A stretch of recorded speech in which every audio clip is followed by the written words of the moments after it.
জাফর বিন আবি তালিব রাদিয়াল্লাহু তাআলা আনহুর এই ঘটনাটা আমরা একটু শুনতে চাই স্যার। বিসমিল্লাহ ওয়াসসালাতু ওয়াসসালামু আলা রাসূলিল্লাহ ওয়াবাদ।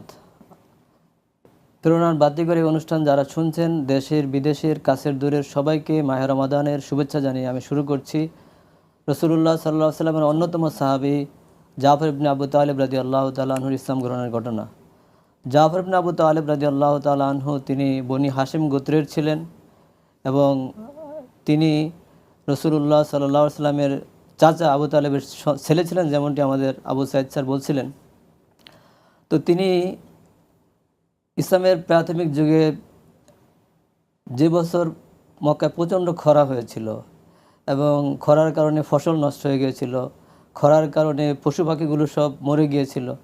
তো আবু তালেব রাদিয়াল্লাহু তাআলা আনহুর অনেক সন্তান ছিল, তিনি সম্ভ্রান্ত ছিলেন, কিন্তু তিনি অধিক সন্তানদের কারণে তিনি অসচ্ছল ছিলেন। তো এই খরার বছর বা দুর্ভিক্ষের বছর যখন তার প্রচণ্ড কষ্ট হচ্ছিল, তখন রাসূলুল্লাহ সাল্লাল্লাহু আলাইহি ওয়াসাল্লাম এবং তার চাচা আব্বাস, তারা দুজন আর্থিকভাবে সচ্ছল ছিলেন বনু হাশিমের মধ্যে। তো তাই তিনি আব্বাস রাদিয়াল্লাহু তাআলা আনহুকে বললেন যে, চাচা, আমরা তো মোটামুটি সচ্ছল অবস্থায় আছি এবং দুর্ভিক্ষের কারণে আমাদের চাচা আবু তালেবের খুব কষ্ট হচ্ছে, তার সন্তানদের বেশি, তার উপরে নির্ভরশীলদের সংখ্যা বেশি। এই সময় তো আমরা তাকে সাহায্য করতে পারি, চলুন আমরা তাকে যে প্রস্তাব দিই, তার একটি সন্তান আপনি নেবেন, একটি সন্তান আমি নেব। তখন আব্বাস রাদিয়াল্লাহু তাআলা তিনি বললেন যে, অত্যন্ত ভালো প্রস্তাব, তুমি একটু কল্যাণের কথাই বলেছ। তখন তারা দুজন মিলে আবু তালেবের কাছে গেলেন, গিয়ে এই প্রস্তাবটি করলেন যে, আপনার তো অনেক কষ্ট হচ্ছে, আমাদের কিছুটা সঙ্গতি আছে, আমরা আপনার বোঝা লাঘব করতে চাই, একটু হালকা করতে চাই। তখন আবু তালেব বললেন যে, আমার ছেলে আকিলকে ছাড়া তোমরা যে কাউকে নিতে পারো।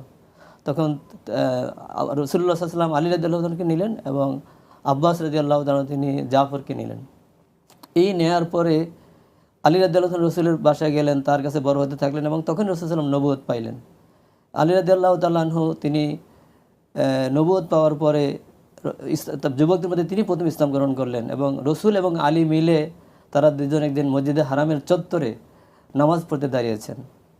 সেই মুহূর্তে আবু তালেব সেখানে আসছেন, রসুলের ডান পাশে আলী রাদিয়াল্লাহু তাআলা দাঁড়িয়ে, তারা দুজন নামাজ পড়ছিলেন। তখন জাফর ইবনে আবু তালেব পাশে দাঁড়িয়েছিল।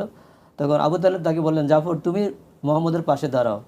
তখন জাফর রাদিয়াল্লাহু তাআলা কিছুই জানতেন না, তিনি তার পাশে দাঁড়ালেন। দাঁড়ানোর পরে তিনি এক ভিন্ন অনুভব করলেন, তিনি এক অপার্থিব স্বাদ পেয়ে গেলেন এবং সেটাই তাকে ইসলাম গ্রহণে আকৃষ্ট করলো। এবং সেই দিন নামাজ পড়ার পরে তার মনে অন্য ধরনের একটা পরিবর্তন চলে আসলো, ইসলামের প্রতি তার দয়া, রসুলের প্রতি তার ভালোবাসা তৈরি হলো এবং তিনি সেই ঘটনাকে কেন্দ্র করে তিনি পরবর্তীতে মুসলিম হয়ে গেলেন এবং তার ইসলাম গ্রহণ করার সাথে সাথে তার স্ত্রী সুমাইয়া বিনতে উনাইস তিনিও মুসলিম হয়ে গেলেন।